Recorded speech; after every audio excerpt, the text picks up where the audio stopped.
to koro chuno mar mondo mi ichung chenro magi mag wuoth kaluore koda nengo mamalo mar mauta makoro jogo manitere sekta mar mauta oramo ni nyaka duok piny eka koro gidhi mbele koda tijegi eyo makare kata chenro mag wuoth eyo makare. Kapok oduogo e studio ka bende yiena mar mondo mi wadhi ane e kaunti ma Nyamira mar mondo mi wawinjane kaka jafombo maru e kaunti ma Nyamira noloso kod jodak e kaunti ma Nyamira odiochieng' mar ariyo mano mar ng'anyo mar kwedo nengo mamalo mar mauta e pacho ka. Wawinjane monde.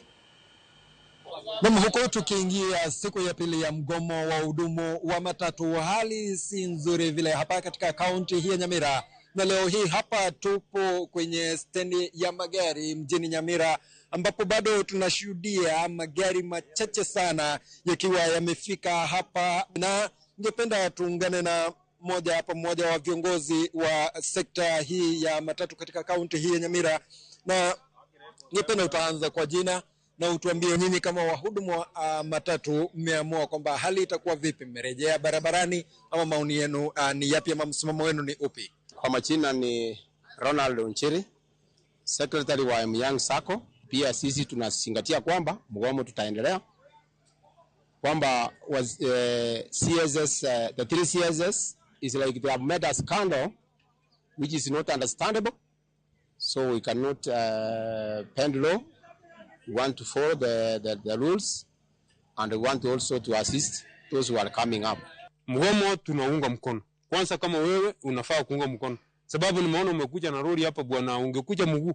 Sababu tunateseka. Hatutaki kuona hata personal cars wakiwa wanatoka kwa barabara. Wacha uchumi kuwe sabotage ndio serikali ione. Sijui watasikia lugha gani, sijui niongee lugha gani ndio wasikie. Na msitutishe sana, sasa tumefikia mahali hatuwezi tishwa.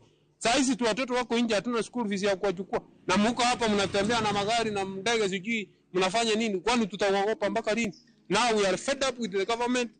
Wafanye ile ambayo inafaa kufanywa. Tumeadhirika sana na tuna support hawa wenye matatu kugoma. Na sisi pia tumegoma kama wananchi wa kawaida. Kwa sababu hiyo ndio lugha yenyewe ambayo hii serikali inaweza sikia. Hii serikali hakuna lugha nyingine inasikia kuliko maandamano na mgomo. Ukiwaambia kwamba vitu haziko sawa, unaona rais anachukua microphone kila siku juu ya gari, anasema kwamba vitu ziko sawa, uchumi uko sawa, na sisi wananchi ndio tuko kwenye uchumi. Katika hii nchi ya Kenya, kitu ambacho tunategemea mostly ni hii mafuta ya diesel. Kwa sababu hizi bidhaa tunatumia, hata kama ni sukari, unga, mafuta, zinaletwa na hizo lori kubwa, na hizo lori kubwa zinatumia diesel. Industries hii Kenya ni diesel wanatumia. Hiyo ndio bidhaa inafaa kupunguzwa hata ifike hata 100 ama 120. Wakiendelea kuongeza hizi vitu zingine, hawawezi ongeza mafuta ya diesel kwa sababu wanajua ndio inatumika sana, ndio wanaongeza bei ya juu sana. Tangu nizaliwe sijaiona diesel ikiwa expensive than hii petrol.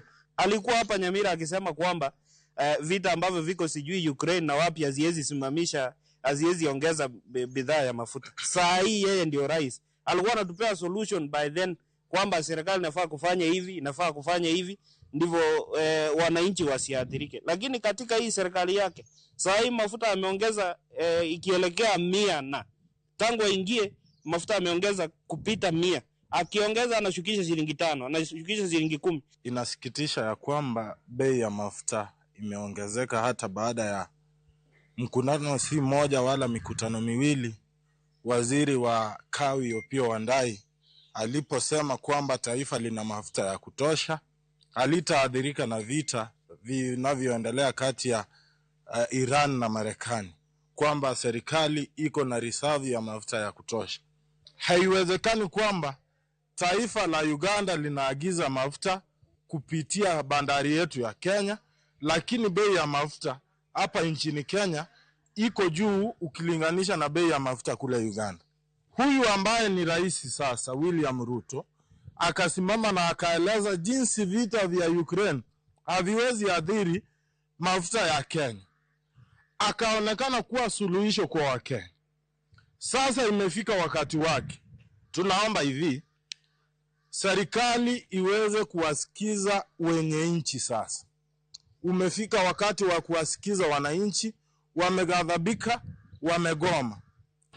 Nama hao ni baadhi ya wakazi na wahudumu wa sekta ya matatu katika kaunti hii ya Nyamira, wakizidi kuelezea kwamba mgomo umeathiri shughuli nyingi, huku viongozi wa sekta hii katika kaunti ya Nyamira wakisisitiza kwamba mgomo huu unaendelea. Wakazi wakizidi kuomba kwamba serikali iangazie na kupunguza bei ya mafuta ili kuona kwamba wananchi hawajaathirika. Kutoka kaunti hii ya Nyamira, langu jina ni Duncan Bundi. Asante sana Duncan na Bundi kaintere kaunti Manyamira. Wawinjo kanyo paro mopogore opogore kuom jodake kaunti Manyamira ka gin bende koro pod giramo ne gidwaro mar mondo mi oduok piny nengo mar maute pacho kae ka jogo manitere sekta mar matatu odhi mbele kod tijegi kata chenro mag tich e yo makare. Eric aduo kuomi kapok ne wadhi ir Efi kaachiel kod Duncan Bundi ka intere Nyamira. Ang'isi ni mak paro e point mar 2 kanye kinde makoro ni medo leronwa kaka ng'anyo e sekta mano mar